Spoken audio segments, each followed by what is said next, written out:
Comenzaré esta reseña histórica sobre educación en 3 partes. Esta es la primera parte, que pienso cuántos siglos tardó la humanidad en que los niños y los adolescentes sean considerados con derechos y obligaciones en la educación, en la cultura y en general en todos sus derechos. Y sin embargo vemos que a pesar de estos grandes esfuerzos, hoy en día vemos analfabetismo, deserción escolar, pensando sin embargo que hay una obligatoriedad tanto de la escuela del jardín, de la primaria y la secundaria, y una universidad gratuita. La educación necesita de todos los ciudadanos en igualdad de oportunidades, como la cultura necesita de las tradiciones, de la imaginación, de los deseos reprimidos, de la historia de cada uno.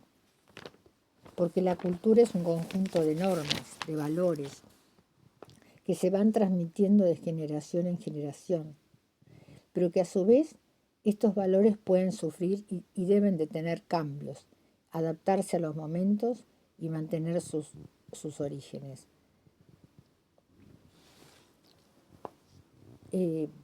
Si pensamos en la educación, podemos encontrar infinidad de definiciones. Ya desde la época paleolítica podemos pensar en realizaciones artísticas que realizaban, en los primeros ritos religiosos de iniciación de los jóvenes. En América precolombina, en América nativa, nos transmitieron su cultura desde aquellas tradiciones históricas transmitidas oralmente desde los fogones, que se mantienen junto a nuevas historias hoy en día de ciencia ficción, galácticas, tecnológicas, pero no por ello dejan de crear escenarios donde pueden representar y jugar diferentes personajes.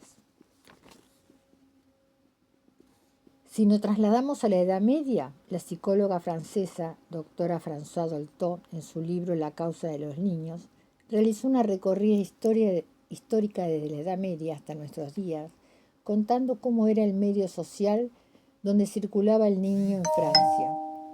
Cuenta la época que en el feudalismo, cuando la seguridad colectiva estaba garantizada por un señor feudal, por un príncipe, las ciudades estaban rodeadas por murallas y por las noches las grandes puertas se cerraban.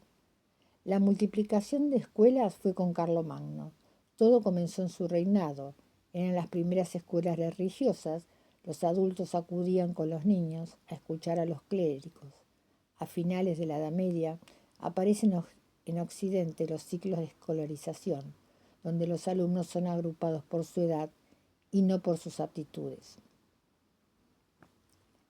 Pero si vamos más atrás, podemos pensar qué es la infancia, qué es la adolescencia, ¿no? Hoy en día hay unas concepciones nuevas sobre la educación. Se dejó de lado la disciplina estricta, no hablada, no conversada, o sea, aprender de límites, pero no de la palabra disciplina. Se diferencia más la vida de la infancia de la adolescencia. En Occidente se considera el comienzo de esta adolescencia cuando aparecen los caracteres sexuales secundarios, que sería el principio de la pubertad, y comienza una mayor socialización, el comienzo de una gran vida imaginaria, nuevos modelos ideales y las primeras experiencias amorosas después. El final será visto desde diferentes puntos de vista. La medicina dirá que indica que cuando está totalmente constituido el sistema nervioso y la osificación. El juez dirá cuando es mayor de edad. Los educadores, el final de la escuela secundaria y el comienzo del nivel terciario. La psicología apuntará más a la capacidad de responsabilizar su vida, salir de la tutela familiar, pero en los países subdesarrollados, tener en cuenta que esto es mucho más difícil, lograr esta independencia económica y educativa. Los niños igual como los adolescentes necesitan siempre modelos para dar confianza, para encarar estos nuevos momentos y sus decepciones y volver a empezar.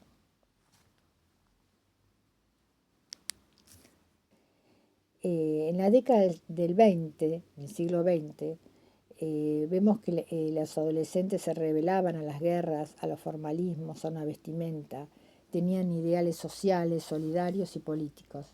Hoy parece que viven más preocupados por la tecnología, por conseguir trabajo, ganancias laborales. Están más solos y los gobernantes se ocupan poco de ellos, mientras que los vemos solitos, a pesar de todo, estudiar, investigar y tratar de conseguir su alimento. La cultura y la educación fue preocupación desde siempre en la Argentina, pero no se logró, tardó mucho en lograrse que sea obligatoria para todos. Por ejemplo, en nuestra historia, en la pintura y en la escritura argentina, vemos que la infancia siempre estuvo representada desde la época precolombina, en vasijas de forma de mujeres embarazadas, formas de niños. En la conquista aparecen pinturas de conquistadores con los nativos junto con los niños. En la época de la independencia, con los conflictos limítrofes, siempre aparecen historias, pinturas, cuentos. Por ejemplo, en el siglo XIX vemos acuarelas de escenas costumbristas de adolescentes con sus madres en el cabildo. Los niños jugando pero también trabajando, como el lecherito, los niños que llevaban faroles.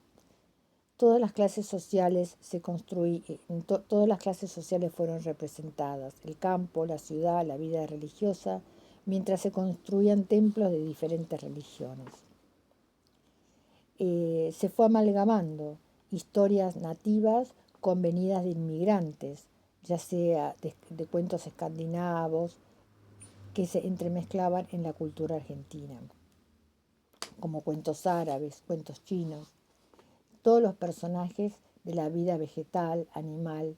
Había muchas leyendas antes de la llegada de Europa, América, en relación a temas de amor o guerra, con personajes que se transformaban en flor y en piedra, para conservar su amor, o relatos de hombres luchando con animales salvajes. Vemos historias de cuentos de aquella época recopilados y luego durante la independencia por la autora Ada María Eiflen sobre la época de Juan de Garay, Güemes, San Martín, donde vemos cómo la infancia, cómo ellos vivían las guerras de la independencia de España, tanto en la cordillera, en Salta, en los Güemes, en todos los lugares vemos historias representadas de esa época de los niños durante la independencia de España. Todas las regiones tuvieron su literatura y leyendas infantiles, guaraníes, patagónicas, diaguitas, tehuelches, leyendas que continuaron a pesar del silencio, entremezclados con escritores argentinos que nacieron acá o hijos de inmigrantes. Así también después, ya a fines del siglo XIX, surgen los teatros como Podestá, el Teatro Lírico Colón, el Teatro para Niños Labardén, colegios de música, club, y muchos autores como Horacio Quiroga, Benito Lynch, Nale Roxlo, Miguel Cané, y Gabriela Mistral, Alfonsina Storni, Juana de Ibarburu, Marilena Walsh. Siempre estuvo representada la infancia, como en el cine, Crónica de un niño sono, la pintura Antonio Verne y tantos otros autores, donde se vivía la infancia como en el Instituto Di Tella, ya en el siglo XX. Todas las músicas habidas como chamamés, carnavalitos, zambas, había circos, plazas para juegos y diversiones. El pueblo podía expresarse desde siempre, salvo en épocas de represión. La ciudad de Buenos Aires constaba se llamaba la ciudad de la Trinidad. que tenía una zona urbana que tenía 4 partes: el centro, los barrios y los arrabales, con las quintas. El centro estaba limitado por los zanjones, que eran los desaguaderos del río. La ciudad constaba de una plaza mayor, un fuerte, el cabildo, una catedral. Y el centro se encontraba en las cercanías de la iglesia de Santo Domingo. Había zonas comerciales y también barrios. Y las costumbres eran muchas: paseos, ir al teatro, reuniones de café, cabalgatas a quintas. El carnaval se festejaba con alegría hasta que Felipe IV los prohibió. En las clases altas las mujeres ayudadas por sus criadas, bordaban y preparaban, hacían dulces. Había una intensa vida religiosa y hasta 1813 había esclavitud en los niños, hasta que fue abolida en ese año. Se tomaba mate, había mucha cordialidad y hospitalidad, se hablaba de la salud, las novedades, y los niños jugaban con trompos, valeros, pelotas, cabezas que montaban haciendo que era un caballo donde imaginaban caminar. Los mayores jugaban a las damas, al chaquete, un juego de antiguo linaje, mezcla de azar y habilidad. También había juegos de salón, de lotería, ajedrez, dados y cartas. Se bailaba los vals de modas, interpretados con pianos y guitarras. En el convento de Santa Catalina funcionaba la escuela para niñas, donde se les enseñaba a leer y, si los padres lo permitían, se les enseñaba hasta a escribir. También estaban allí niñas que eran huérfanas. Después había un problema con la salud, con la higiene, con el agua, con los animales, y se crearon los primeros aljibes. Y el virrey Berti fundó en 1779 la Casa de Niños Expósitos y la Casa Cuna para acompañar a los niños abandonados. La historia de la colonización se conoce por los conquistadores, pero también por los nativos, que fueron muchos. Podemos citar diaguites, calchaquíes, atacamas, guaycurúes, matacos, churrúa, guaraníes, zonas, pehuelche, huarpes, comechingones, infinidad. Por ejemplo, los diaguitas del noroeste formaban numerosas tribus y ailiú con un cacique hereditario. Se dedicaban a la caza, a la agricultura, a la recolección de fruta. Vivían en chozas de gran tamaño. Sus armas eran el arco y la flecha, las lanzas cortas y boleadoras. Realizaban ritos de iniciación para las mujeres jóvenes y abundantes festejos con danzas y bebidas. Adoraban al sol y la luna, vivían en ranchos cuadrangulares de piedra con techo a 2 aguas. Usaban brazaletes, adornos que confeccionaban con huesos y piedras. Trabajaban en telares y cerámica. Su organización social era una familia poligámica, aunque el cacique solamente tenía tantas mujeres como podía sustentar. Realizaban entonces iniciación de la adolescencia para los varones, dirigidas por hechiceros. Las formas más en América precolombina, las formas más primitivas de contar no se conocen se conocen desde la época de la era paleolítica. Era uno, varios, algunos. No se sumaban ni se repetían los números, pero enumeraban con la falange de los dedos y con el codo. Por ejemplo, en Brasil utilizaban 1, 2 y no se sabe si los sumaban. En Tierra del Fuego se conocían los números 1, 2, 3 y mucho, sin repetición. Algunos tenían un sistema binario y otros contaban con las manos y con los pies hasta 5. El sistema binario era cuando alcanzaban a comprender que 3 es el resultado de 2 y 1. Luego llegaron al 4, que era el doble de 2, el 6 el doble de 3 y así hasta el 10 con las manos. Algunos llegaron a 1000 mediante 10 por 10 por 10. En algunos pueblos se llegaba a contar hasta el 6, luego seguía en lugar del 7, el 8, hasta llegar al 10. Los quichuas y los araucanos usaban un sistema decimal. Después se llegó al 12 y se seguía 20, 50, 100 y 1000. En cuanto a las lenguas, tanto en la Pampa, Patagonia, el Chaco y la Mesopotamia, existe una serie de familias lingüísticas cuyo origen se remonta al período paleolítico inferior, medio y las lenguas tenían dialécticos.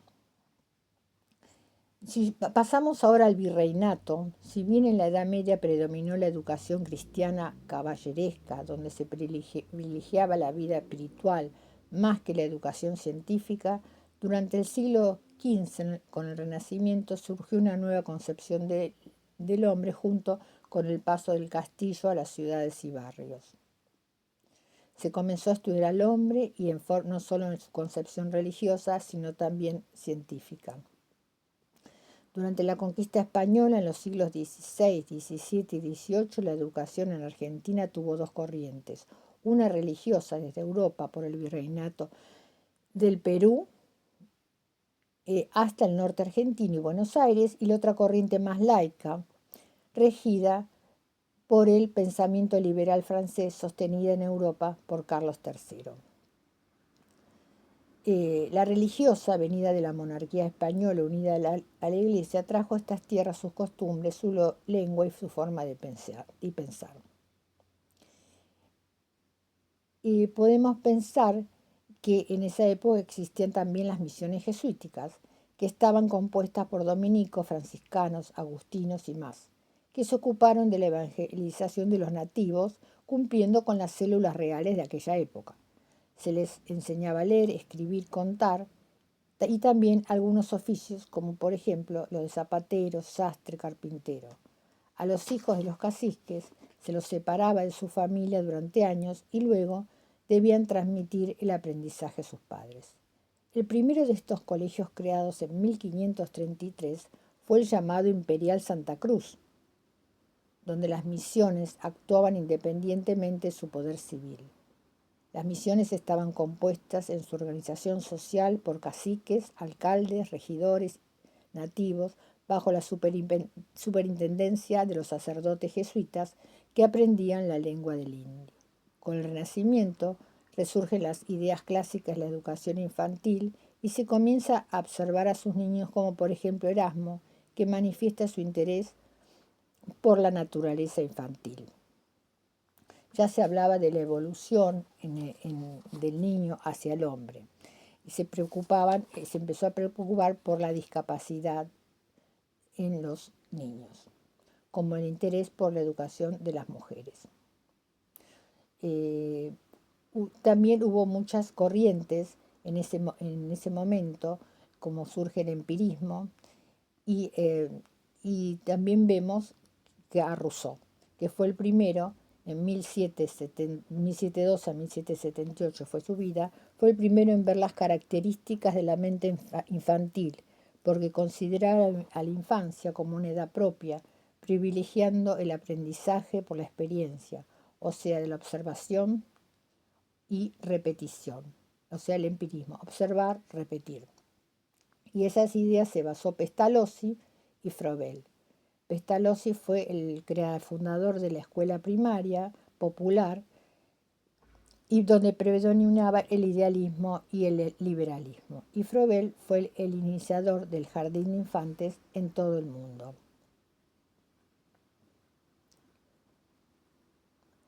Bueno, Rousseau también defendió la educación que debe adaptarse al niño, al nivel del niño, con un método de conocimiento basado en la acción y la experiencia, o sea, en el empirismo. No solo en la palabra. Y criticaba el aprendizaje por la memoria solamente. También surgen los primeros test de inteligencia, como en Francia el de Simon y Binet y Simon, en 1905. Volviendo a la historia de nuestra Argentina, hasta el siglo XVIII la gobernación de Buenos Aires, Tucumán, Paraguay, Cuyo formaban parte del virreinato del Perú, donde los misioneros las misiones jesuíticas funcionaron hasta 1767, cuando Carlos III los expulsó. Luego, de 1776, se creó el Virreinato del Río de la Plata, con capital en Buenos Aires, bajo la nueva concepción, y al ser expulsados los jesuitas, los nativos quedaron bajo la influencia de los civiles, pero secundados por las órdenes religiosas. Y luego se fueron creando otros lugares de enseñanza que dependían ya ahora del cabildo. Las primeras escuelas funcionaron en forma gratuita en los conventos, luego en los cabildos, y también se empezaron a crear las primeras escuelas particulares. En 1813 comenzaron a funcionar las escuelas municipales subvencionadas por el ayuntamiento. Pero estas primeras escuelas ya se llamaban escuelas de primeras letras y comenzaron su acción educativa en la provincia de Tucumán en 1565 y luego a partir de 1810 se expandieron por Santiago del Estero, Salta, Jujuy, La Rioja y Buenos Aires. Había un curso elemental de lectura, escritura y operaciones fundamentales de aritmética y doctrina cristiana. La educación se basaba en el aprendizaje por la memoria, preguntas y respuestas, repeticiones. La enseñanza secundaria, en cambio, comenzó en el siglo XVII y en sus planes había gramática, retórica, filosofía, formación religiosa, moral y latín. La educación se basaba en el poder de la razón que gobierna y dirige a los pueblos. Bueno,